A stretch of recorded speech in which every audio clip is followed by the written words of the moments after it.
Hydrogen electrode की बात करें तो स्टैंडर्ड हाइड्रोजन इलेक्ट्रोड बनाते समय हम लोग एक वेसल लेते हैं।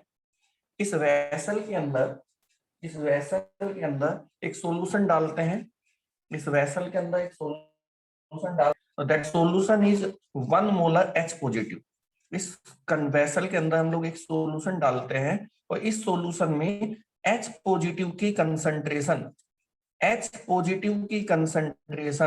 1 मोलर H पॉजिटिव की कंसंट्रेशन वाला सॉल्यूशन लेते हैं। H पॉजिटिव की कंसंट्रेशन 1 मोल होनी चाहिए। टेम्परेचर बेटा 298 केल्विन होना चाहिए, क्योंकि हम स्टैंडर्ड सेल बना रहे हैं। स्टैंडर्ड सेल जब ही होगा जब कंसंट्रेशन 1 मोल पर लीटर हो और टेम्परेचर 298 केल्विन हो। अब इसके बाद बेटा इसके अंदर एक छोटी सी ग्लास की ट्यूब लगाते हैं। इसके अंदर बेटा एक छोटी सी ग्लास की ट्यूब लगाते हैं, ध्यान से देखना। एक छोटी सी ग्लास की ट्यूब लगाते हैं। एक छोटी सी ग्लास की ट्यूब लगाते हैं और इस छोटी सी ग्लास की ट्यूब में क्या होता है बेटा, इस छोटी सी ग्लास की ट्यूब में नीचे के एंड पर यहां पर ये वाला, इस नीचे वाले एंड पर यहां पर मरकरी, इस ग्लास की ट्यूब में ये नीचे वाले एंड पर क्या होती है बेटा, मरकरी Hg, मरकरी डाल दी जाती है। और अब क्या होगा, इस ग्लास की ट्यूब में से एक प्लेटिनम का वायर, इस ग्लास की ट्यूब में से मैं एक प्लेटिनम का वायर नीचे पास आउट करा देता हूं। ये किसका वायर है बेटा, ये है platinum wire, PT, platinum metal का wire, platinum wire pass out कर। और इसके नीचे वाले हिस्से पर यहां पर प्लेटिनम की फॉइल लगा देते हैं। ये प्लेटिनम की फॉइल है, ये प्लेटिनम की फॉइल है, ये पीटी फॉइल, प्लेटिनम की फॉइल है। अब समझो अब तक का एसएचजी क्या होगा। एक वेसल ली गई है, इस वेसल में 1 मोलर H पॉजिटिव का सॉल्यूशन लिया है। कंसंट्रेशन होनी चाहिए 1 मोल पर लीटर H पॉजिटिव की कंसंट्रेशन। जैसे HCl लिया है तो 1 मोलर HCl, क्योंकि वो जो HCl की कंसंट्रेशन होगी वही H पॉजिटिव की होगी। तो 1 मोल HCl ले लो, HNO3 ले लो, 1 मोल पर लीटर कंसंट्रेशन का एसिडिक सॉल्यूशन लिया है जिसमें एक H पॉजिटिव हो। एक पतली ग्लास की ट्यूब लगाई है, उसके निचले एंड पर मरकरी है और इसमें से एक प्लेटिनम का वायर पास आउट किया है और नीचे प्लेटिनम की फॉइल लगी हुई है उसके ऊपर। अब क्या होगा बेटा, इसके बाद क्या होना है कि इसमें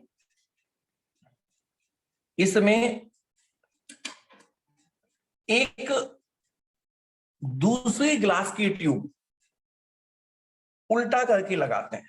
देखो कुछ ऐसे, एक दूसरी ग्लास की ट्यूब ऐसे लगाते हैं, एक दूसरी ग्लास की ट्यूब हम ऐसे लगाते हैं। ये दूसरी ग्लास की ट्यूब है। इस दूसरी ग्लास की ट्यूब में यहां से, इस दूसरी ग्लास की ट्यूब में यहां से हाइड्रोजन गैस दी जाती है 1 atm प्रेशर के साथ। हाइड्रोजन गैस दी जाती है कितने प्रेशर के साथ, 1 atm प्रेशर के साथ। हाइड्रोजन गैस दी जाती है 1 atm प्रेशर के साथ। इसी को साइंस की भाषा में SHE कहते हैं, स्टैंडर्ड हाइड्रोजन इलेक्ट्रोड। तो शायद मेरे हिसाब से समझ में आ गया होगा स्टैंडर्ड हाइड्रोजन इलेक्ट्रोड क्या है। फिर से समझो, एक वेसल है, एक बीकर है, इसके अंदर 1 मोल H positive, 1 molar H positive का सॉल्यूशन लिया है, 1 मोल पर लीटर H पॉजिटिव कंसंट्रेशन वाला। इसके अंदर एक सीधी पतली ग्लास की ट्यूब लगाई है जिसके निचले एंड पर मरकरी है और इसमें से एक प्लेटिनम वायर पास आउट हुआ है जो कि यहाँ नीचे डिप है। और फिर इस ग्लास की ट्यूब पर एक उल्टी ग्लास की ट्यूब, दूसरी बड़ी ग्लास की ट्यूब लगाई है जिसमें एक एंड से 1 atm प्रेशर के साथ हाइड्रोजन गैस पास आउट होती है। इस इलेक्ट्रोड को ही कहते हैं SHE, स्टैंडर्ड हाइड्रोजन इलेक्ट्रोड। अब इस स्टैंडर्ड हाइड्रोजन इलेक्ट्रोड की बात करें बेटा तो SHE का दूसरा नाम NHE भी होता है।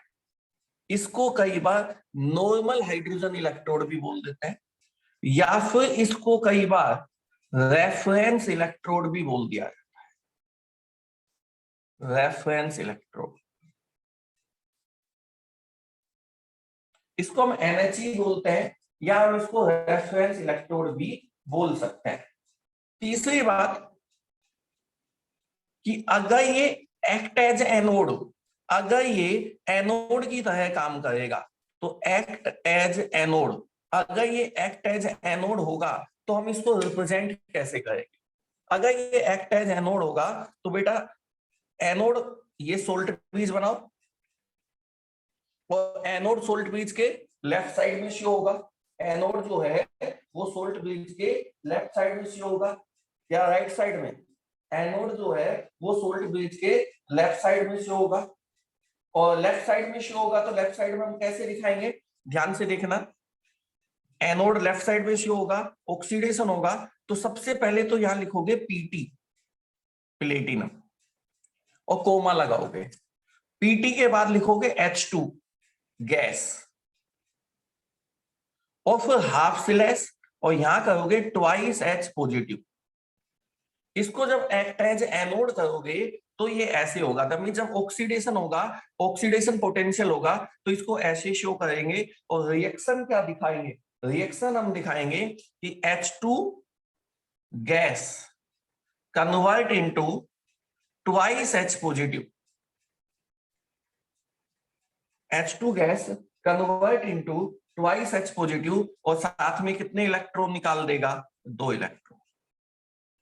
अच्छा, तीसरी बात, अगर ये एक्ट एज कैथोड होगा, एक्ट एज कैथोड होगा, अगर ये एक्ट एज कैथोड होगा तो कैथोड होगा तो सोल्ट ब्रिज के बच्चों, ये सोल्ट ब्रिज राइट साइड में शो होगा, और थोड़ा उल्टा हम लिख रहे हैं, रिडक्शन होगा twice H positive slash H2 gas comma platinum, और रिएक्शन भी उल्टा हो जाएगी, क्या होगी?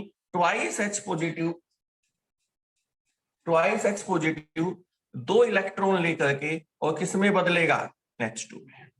अगर ये इलेक्ट्रोड एज ए एनोड है तो दिस वन, अगर ये इलेक्ट्रोड एज ए कैथोड है तो दिस वन।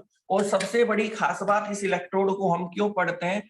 क्योंकि इसका स्टैंडर्ड ऑक्सीडेशन पोटेंशियल ले लो। अब ऑक्सीडेशन पोटेंशियल लो तो मैं लिख दूंगा H2 slash twice H positive भी 0.0 वोल्ट होता है, और इसका स्टैंडर्ड रिडक्शन पोटेंशियल भी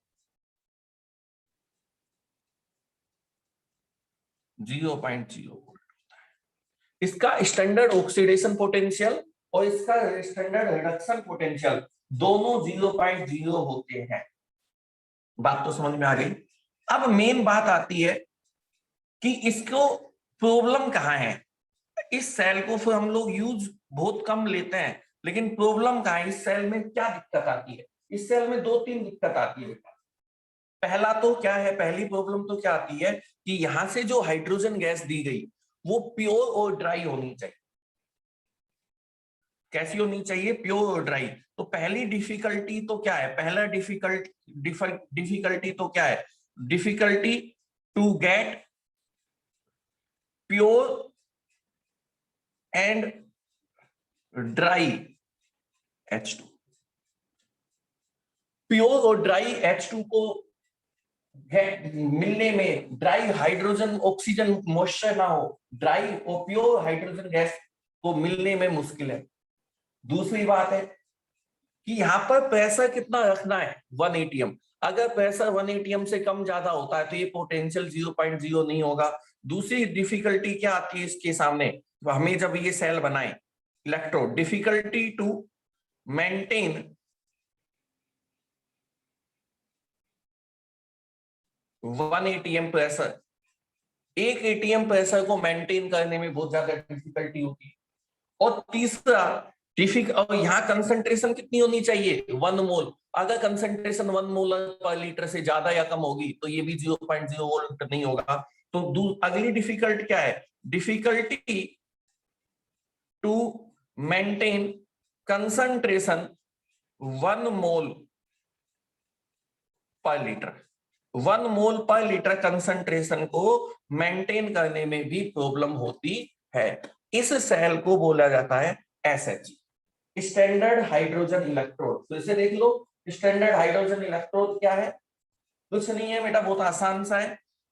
एक वेसल लेनी है, एक वेसल लेनी है, उस वेसल के अंदर 1 मोलर H पॉजिटिव कंसेंट्रेशन का सॉल्यूशन लेना है कोई भी, उसके अंदर एक ग्लास ट्यूब लगानी है पतली वाली, उसमें से प्लेटिनम वायर पास आउट कर देना, नीचे प्लेटिनम की फॉइल है, फिर इसके ऊपर एक उल्टी ग्लास ट्यूब लगा देनी है जिसमें एक वन साइड से ओपन हो, इसमें हाइड्रोजन गैस देनी है 1 atm प्रेशर के साथ, टेम्परेचर होना चाहिए 298 केल्विन।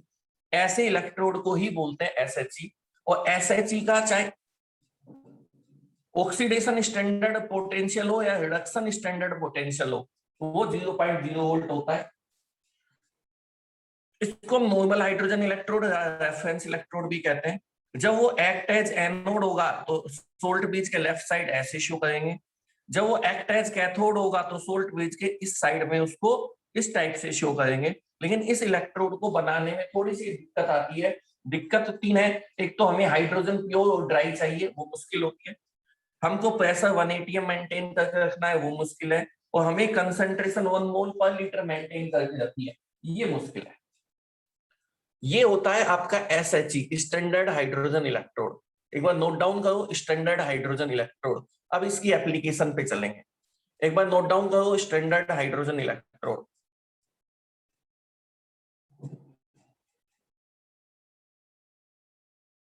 अब बोले 0.0 वोल्ट का यूज क्या है, वो एप्लीकेशन पढ़ेंगे। 0.0 वोल्ट का क्या यूज है, तो वही तो पढ़ेंगे। जस्ट इसके जस्ट बाद हम लोग पढ़ेंगे कि व्हाट इज द यूज। ये इलेक्ट्रोड पोटेंशियल है बेटा, सेल पोटेंशियल नहीं है। तो SHE का एप्लीकेशन क्या है, तो ये नोट डाउन करो, फिर हम इसकी एप्लीकेशन बताते हैं। ये 0.0 वोल्ट होने से फायदा क्या मिलेगा। चले आगे, नोट डाउन हुआ? अगर नोट डाउन हुआ तो एक बार थंब का इंप्रेशन डालें। अब लक्ष्य जी हम लोग पढ़ते हैं कि इसकी एप्लीकेशन, लक्ष्य जी यहां तक हुआ, तो अब हम इसकी आगे चलते हैं और हम लोग आगे पढ़ते हैं। वो पढ़ते हैं जी, अब इसकी एप्लीकेशन क्या है, ये यूज क्या आएगा, ये इंपॉर्टेंट क्यों है। अब आप लोग किसी भी इलेक्ट्रोड का अगर पोटेंशियल निकालने जाओ, अगर आप किसी भी इलेक्ट्रोड का पोटेंशियल निकालने जाओ, इसकी एक ही एप्लीकेशन है। कोई कहते हैं what is the application of SHE, तो मैं लिख रहा हूं, क्या लिख रहा हूं बेटा, application of SHE। Application of SHE, इस SHE की एप्लीकेशन क्या है, बड़े ध्यान से देखना और समझना इसकी, इस SHE की एप्लीकेशन क्या है। इसकी एक ही एप्लीकेशन है बेटा, डिटरमाइन द, क्या है, use for, determine the standard, use for determine the standard reduction potential of, reduction potential of other electrodes। इस इलेक्ट्रोड की सहायता से हम दूसरे इलेक्ट्रोड का स्टैंडर्ड पोटेंशियल कैलकुलेट कर सकते हैं। Use for determine the standard reduction potential of other electrode, बस एक ही एप्लीकेशन है, use for determine the standard reduction potential of other electrode. अब मैं एक एग्जांपल लेके समझाता हूं कि किसी इलेक्ट्रोड का हम इलेक्ट्रोड पोटेंशियल इससे कैसे निकाल सकते हैं। मैं एक एग्जांपल लेके समझाता हूं, मैं एक एग्जांपल लेके समझाता हूं, एग्जांपल लेके आपको, क्या कि मुझे जिंक का स्टैंडर्ड इलेक्ट्रोड पोटेंशियल पता लगाना है, मुझे जिंक का स्टैंडर्ड इलेक्ट्रोड पोटेंशियल पता लगाना है। अब मैं जिंक का स्टैंडर्ड इलेक्ट्रोड पोटेंशियल पता लगाना है, तो मैं एक सेल बना लेता हूं जिंक का SHE के साथ। अब देखो मैं थोड़ा स्पीड से बनाऊंगा, यहां पर मैं एक सेल बना लेता हूं, 2 इलेक्ट्रोड लूंगा, ये मैंने एक जिंक का इलेक्ट्रोड बनाया, एक वेसल लिया, इस वेसल में जिंक का रोड लगाई और ZnSO4 का सॉल्यूशन डाला, जिसकी कंसंट्रेशन कितनी है 1 मोल, टेम्परेचर कितना है 298 केल्विन। बताओ स्टैंडर्ड हो गया कि नहीं हो गया। एक जिंक का इलेक्ट्रोड बनाया, इस साइड में SHE बना देता हूं, इस साइड में क्या कर देता हूं, SHE बना देता हूं, SHE। अब SHE को बनाने के लिए अभी अभी हमने बताया था, अब मैं थोड़ा सा स्पीड से बनाऊंगा, तो यहाँ पे 1 मोल H पॉजिटिव कंसंट्रेशन, जो अभी लास्ट बनाया था डायग्राम, थोड़ा स्पीड से बना रहा हूं। इसके अंदर एक छोटी वेसल, इसमें ये मरकरी डली हुई है, इसमें से एक प्लेटिनम वायर पास आउट किया, ये प्लेटिनम की फॉइल लगा दी, इसके अंदर एक दूसरी ग्लास ट्यूब लगा दी, और इसमें से हाइड्रोजन गैस पास आउट कर दी। कितने प्रेशर के साथ, 1 atm प्रेशर के साथ, और यहां पर 1 मोल H पॉजिटिव का सॉल्यूशन, और वही 298 केल्विन। ये है SHE, ये है SHE, और ये इलेक्ट्रोड है जिंक का। अब दोनों को जोड़ते हैं, अब दोनों को जोड़ते हैं, और दोनों को मैं एक वायर से जोड़ देता हूं, दोनों को एक वायर से जोड़ देता हूं, और बड़े ध्यान से देखना, मैं दोनों को एक वायर से जोड़ता हूं, बीच में लगाता हूं गैल्वेनोमीटर। अब एक लगा देंगे सोल्ट ब्रिज, और एक लगा देंगे हम इसमें सोल्ट ब्रिज, तभी तो सेल कंप्लीट होगा। ये बन गया एक सेल, इसमें एक लगा देंगे हम सोल्ट ब्रिज, क्या सेल बन गया। अब बड़े ध्यान से देखना मेरी बात को, सेल बनते ही सेल में करंट आएगा, सेल का कोई ना कोई पोटेंशियल होगा, और वो गैल्वेनोमीटर दिखाएगा। अब गैल्वेनोमीटर दो बातें बताता है, एक तो सेल का पोटेंशियल, तो इस सेल का वो पोटेंशियल देता है 0.76 वोल्ट, और एक वो देता है करंट की डायरेक्शन। बड़े ध्यान से देखना, करंट जो है वो SHE टू जिंक या जिंक टू SHE, आप एरो देखो, एरो से पता लगेगा करंट की डायरेक्शन क्या है। करंट की डायरेक्शन जो है, बड़े ध्यान से देखो, करंट की डायरेक्शन जो है वो SHE टू जिंक है, और हमें पता है करंट हमेशा कैथोड से एनोड की साइड फ्लो होता है। बताओ बात सही है या गलत है। करंट हमेशा कैथोड से एनोड की साइड फ्लो होता है, करंट हमेशा कैथोड से एनोड की साइड। आपको कैसे पता लगा कि करंट कैथोड, इसने कैथोड का काम किया है, इसने एनोड का। गैल्वेनोमीटर की इंडिकेटर देखो, गैल्वेनोमीटर का एरो देखो किस डायरेक्शन में बता रहा है, और गैल्वेनोमीटर का एरो हमेशा करंट की डायरेक्शन बताता है। तो करंट की डायरेक्शन इस साइड है, मतलब SHE2 जिंक है। तो SHE ने काम किया है कैथोड का, और जिंक ने काम किया है एनोड का। और ये भी आप लोगों को मालूम होगा कि कैथोड पर हमेशा रिडक्शन होता है, और एनोड पर हमेशा ऑक्सीडेशन होता है। बोले यहां तक की बात सही है, यहां तक की बात सही है। अब मैं इस सेल को रिप्रेजेंट कर देता हूं, मैं इस सेल का क्या कर दूं, इस सेल को रिप्रेजेंट करता हूं। अब सेल को रिप्रेजेंट करने का तरीका, बिल्कुल बीचों बीच तो लगा देता हूं मैं सोल्ट ब्रिज। इस साइड आता है कैथोड, और मेरे बच्चों इस साइड आता है एनोड। सबको पता है ना, सोल्ट ब्रिज के लेफ्ट साइड में कैथोड, राइट में एनोड। कैथोड पे रिडक्शन, दैट मींस SHE में क्या हुआ होगा, रिडक्शन। और अभी अभी पढ़ा था हम लोगों ने, जब वो एज ए कैथोड काम करे तो ऐसे रिप्रेजेंट करना है, twice H positive H2O platinum. तो क्या एज ए कैथोड SHE को रिप्रेजेंट कर दूं, तो SHE को एज ए कैथोड रिप्रेजेंट करूं, तो यहाँ रिडक्शन हुआ होगा twice H positive slash H2 और कोमा करके प्लेटिनम, और इधर ऑक्सीडेशन हुआ होगा, तो यहां लिख दो Zn स्लैश Zn2 पॉजिटिव। ये हो गया आपका सेल का रिप्रेजेंटेशन। लेकिन हमारा काम तो क्या था, स्टैंडर्ड रिडक्शन पोटेंशियल निकालना है इस जिंक का। तो बड़ा आसान है, क्या आपने ई नोट सेल का फॉर्मूला पढ़ा है। स्टैंडर्ड सेल पोटेंशियल हमेशा बराबर होता है स्टैंडर्ड कैथोड के पोटेंशियल में से स्टैंडर्ड एनोड का पोटेंशियल घटा दो।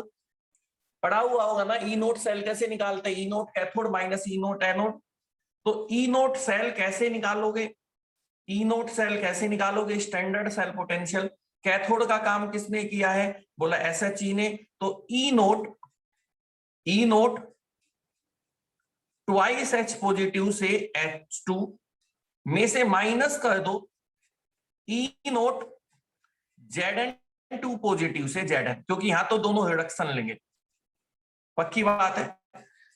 अब यहां पर इस गैल्वेनोमीटर में जो रीडिंग आई, गैल्वेनोमीटर में जो रीडिंग आई वो तो है स्टैंडर्ड सेल पोटेंशियल 0.76, और आपको पता है हाइड्रोजन का स्टैंडर्ड रिडक्शन पोटेंशियल कितना होता है 0.0 वोल्ट, माइनस ई नोट Zn2 पॉजिटिव से Zn standard reduction potential of zinc, minus को इधर ले आऊं तो क्या मैं standard reduction potential of zinc, क्या मैं standard reduction potential of zinc निकाल सकता हूं -0.76 वोल्ट। बताओ हो सकता है या नहीं हो सकता? लक्ष्य जी समझ में आया 0.0 वोल्ट का क्या है? इसको हम किसी भी इलेक्ट्रोड के साथ जोड़ दें तो जो सेल पोटेंशियल आता है, अब देख लो विच वन इज कैथोड और विच वन इज एनोड, तो इस फॉर्मूले में पुट कर दो। SHE का स्टैंडर्ड ऑक्सीडेशन भी 0.0 होता है और स्टैंडर्ड रिडक्शन भी 0.0 वोल्ट होता है, तो यहां से हम किसी दूसरे इलेक्ट्रोड का पोटेंशियल कैलकुलेट कर सकते हैं। क्या बात समझ में आई? तो एक बार थंब का इंप्रेशन डालें। तो SHE का एक ही काम है, SHE का एक ही काम है, SHE का एक ही काम है, इसको किसी भी इलेक्ट्रोड के साथ जोड़ के सेल बना लो, और गैल्वेनोमीटर से, गैल्वेनोमीटर की डायरेक्शन से ये पता लग जाएगा कि SHE कैथोड है या एनोड। तो ई नोट सेल, यहां जो रीडिंग आए वो ई नोट सेल, जो कैथोड माइनस एनोड रखो, और जो भी इलेक्ट्रोड है इसका पोटेंशियल 0.0 और इसका पोटेंशियल निकाल लो कैलकुलेट करके ई नोट सेल के फॉर्मूले से। क्या बात समझ में आ गई?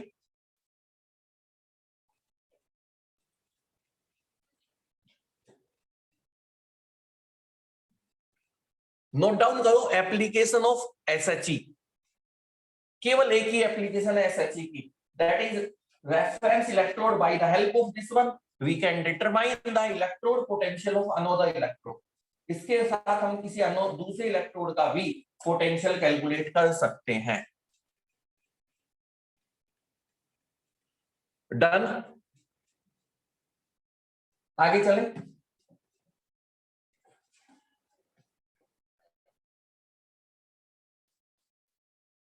आगे चलते हैं बच्चों।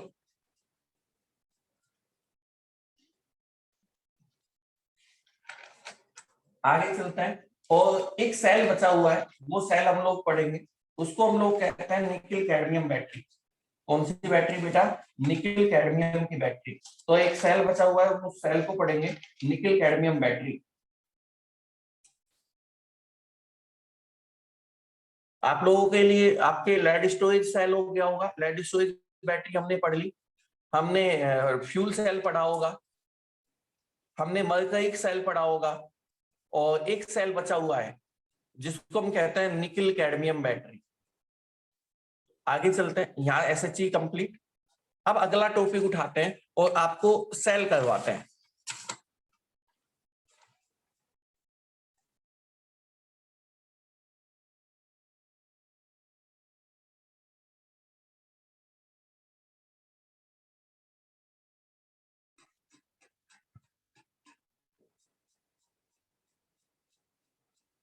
जानसी बेटा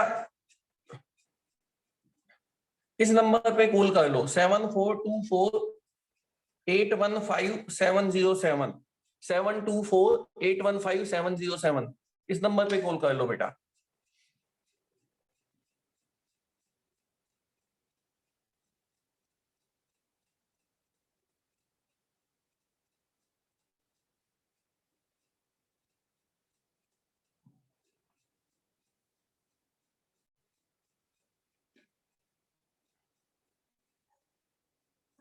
चले बेटा आगे पढ़ते हैं, और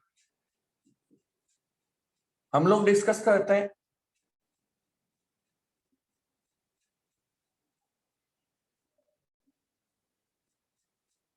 एक क्वेश्चन पे डिस्कस करते हैं। चलो एक क्वेश्चन पे डिस्कस करते हैं। शायद आप लोग ये बोल रहे हैं कि एक दो बैटरी बची हुई है, तो वो एक दो बैटरी हम लोग कर लेंगे।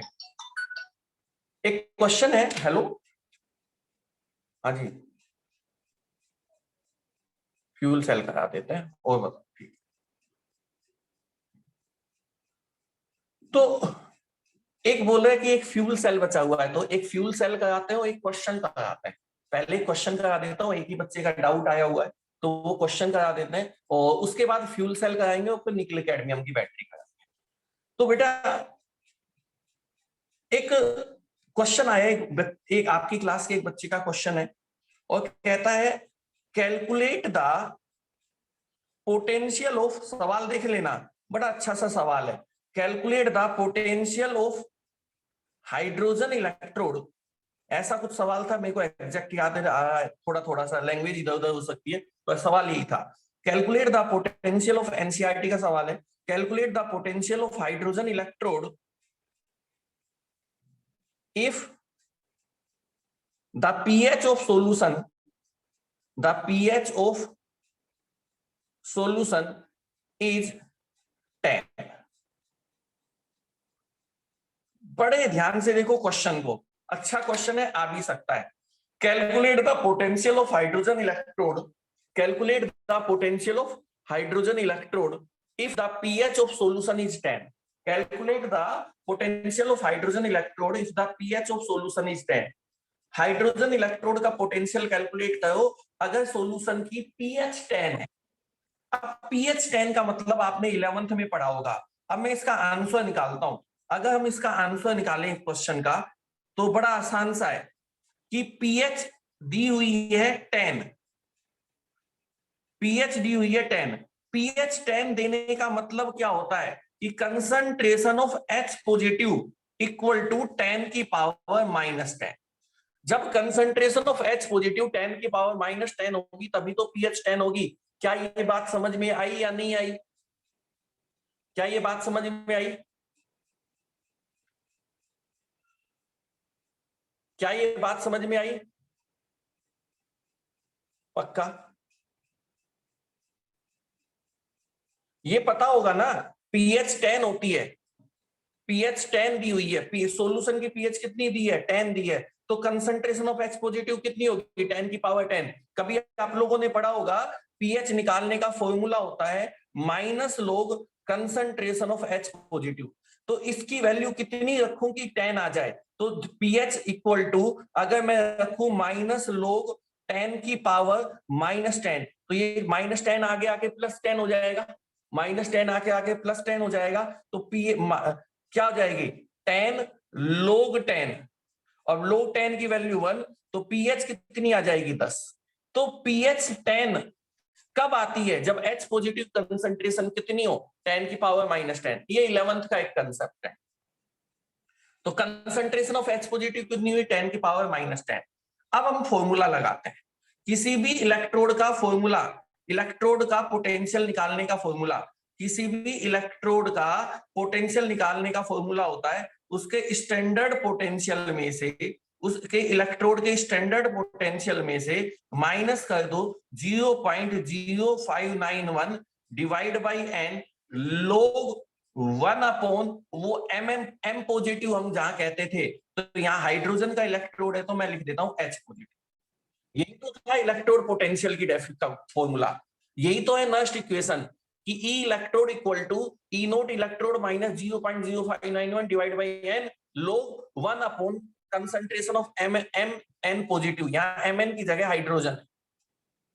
अब वैल्यू रखते हैं, तो इलेक्ट्रोड पोटेंशियल कितना होगा? अच्छा, हाइड्रोजन का स्टैंडर्ड इलेक्ट्रोड पोटेंशियल अभी अभी बताया कितना होता है? 0.0 वोल्ट। हाइड्रोजन का स्टैंडर्ड इलेक्ट्रोड पोटेंशियल कितना होता है? 0.0 वोल्ट। बेटा हमें पीओएच की जरूरत नहीं है, हमें पीएच चाहिए, तो पीओएच तो 10 होगी, वो सॉरी पीओएच 4 होगी, लेकिन हमें पीएच 10 चाहिए। तो पीएच 10 गिवन है तो H पॉजिटिव कंसंट्रेशन है, हाइड्रोजन का इलेक्ट्रोड है, तो दैट इज 0.0 वोल्ट। अच्छा 0.0591, अच्छा हाइड्रोजन के ऊपर चार्ज कितना है? 1, तो इसका n की वैल्यू कितनी हो जाएगी? 1 log 1 concentration of H positive कितनी हो गई? 10 की पावर -10। होगी या नहीं होगी? अच्छा ये 10 की पावर -10 ऊपर जाके किसकी हो जाएगी? तो इलेक्ट्रोड पोटेंशियल, वही तो निकलवाया, पोटेंशियल ऑफ हाइड्रोजन इलेक्ट्रोड। तो electrode potential equal to minus 0.0591 divide by 1 का तो मतलब ही नहीं है। ये क्या बच गया, ब्रैकेट में लिख दूं log 10 की पावर 10, ये ऊपर जाके प्लस की होगी, ये 10 आगे आ जाएगा, और log 10 की वैल्यू कितनी होती है 1, और ये 10 आगे आ जाएगा, तो ई इलेक्ट्रोड कितना निकलेगा, माइनस 0.0591 इंटू 10, और log 10 की वैल्यू कितनी 1। अब इसको मल्टीप्लाई करेंगे तो इलेक्ट्रोड पोटेंशियल कितना आएगा, माइनस 0.591 वोल्ट। ये सवाल था। क्या आंसर समझ में आया, कैसे निकला?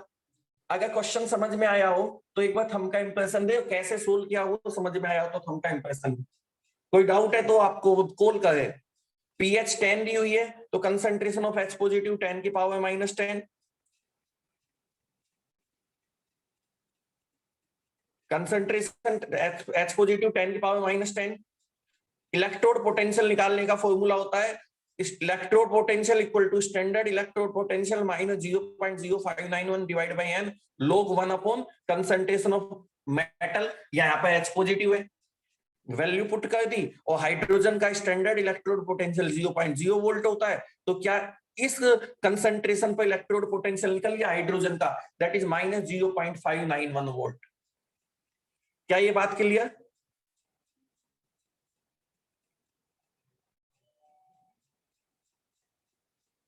तो ये किसी बच्चे का डाउट था, जिस बच्चे का डाउट था शायद समझ में आ गया होगा।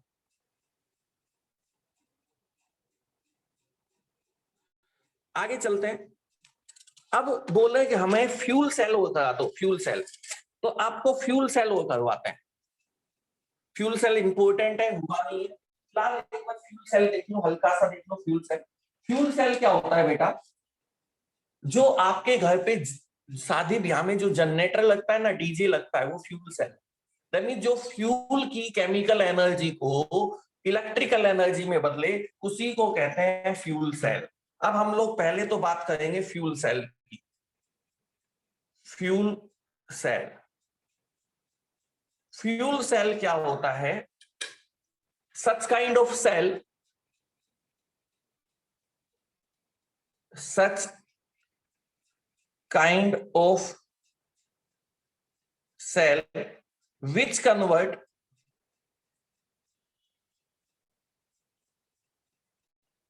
chemical energy of fuel, chemical energy of fuel into electrical energy, chemical energy of fuel into electrical energy। ऐसा cell, such kind of cell which convert chemical energy of fuel into electrical energy। तो जो generator होते हैं, जो DJ होते हैं, जो आपके स्कूल में लगा हुआ डीजे, लाइट जाने के बाद जिससे लाइट आती है डीजल, वो डीजल से इलेक्ट्रिकल एनर्जी बनाता है, ऐसे सेल को फ्यूल सेल कहते हैं। देखिए हमें वो वाला फ्यूल सेल नहीं पढ़ना, हमें वो वाला फ्यूल सेल पढ़ना है जो स्पेस क्राफ्ट, जो स्पेस में, जो अंतरिक्ष में जाते हैं एरोनॉटिक्स, उनकी रॉकेट के अंदर, उनके स्पेस के अंदर, स्पेस जेट के अंदर एक सेल लगा होता है, फ्यूल सेल का कहते हैं उसको। तो स्पेस क्राफ्ट के अंदर जो स्पेस क्राफ्ट होते हैं, उसमें एरोनॉटिक्स के लिए कौन सा सेल होता है, उसको हमको यहाँ डिस्कस करना है।